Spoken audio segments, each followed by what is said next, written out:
Now back to our coverage of last night's fiery presidential face-off. In a new CNN poll of debate watchers, 57% say that Democrat Hillary Clinton won, 34% say that GOP nominee Donald Trump won. Joining us more with the morning after is Dr. Stephen Caliendo from North Central College in Naperville.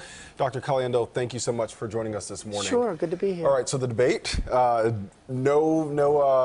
no niceness for them yesterday. No, very personal attacks from both candidates. It was rough. On both sides. So first up, Hillary Clinton was called out for some transcripts that were leaked of her paid campaign speeches showing that she possibly had a different stance publicly versus privately.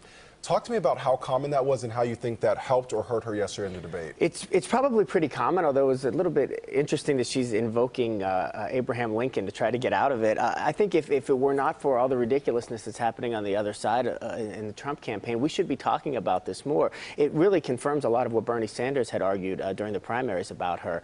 The fact of the matter is that it happens a lot, but that's what people don't like. Not just about Hillary Clinton in particular, but Trump supporters like Trump because he's not typical. He just shoots from the hip and he says whatever he thinks, and he doesn't have a skillful way to maneuver behind the scenes. So we can frame this in lots of different ways, and Hillary Clinton tried to frame it as this is the way politicians work, this is the way things get done. If you elect me, I'm going to get things done like Abraham Lincoln did. The other side of this is, you know, you can't believe her.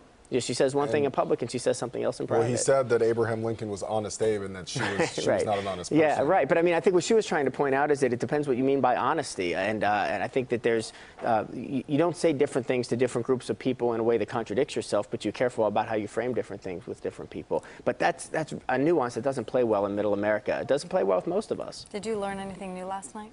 I didn't learn much because I think we know where these candidates are in terms of policy. And as we talked about in the last segment, there wasn't a ton of policy there. I was a little concerned, as I mentioned before, about the open disagreement with Mike Pence. I think that's starting to be downplayed a little bit more this morning in a meaningful way. But for the most part, I'm not sure what we're getting here other than an opportunity to have good theater. What about undecided voters? They were the ones in that town hall asking the questions. Do you think that either candidate was able to sway them?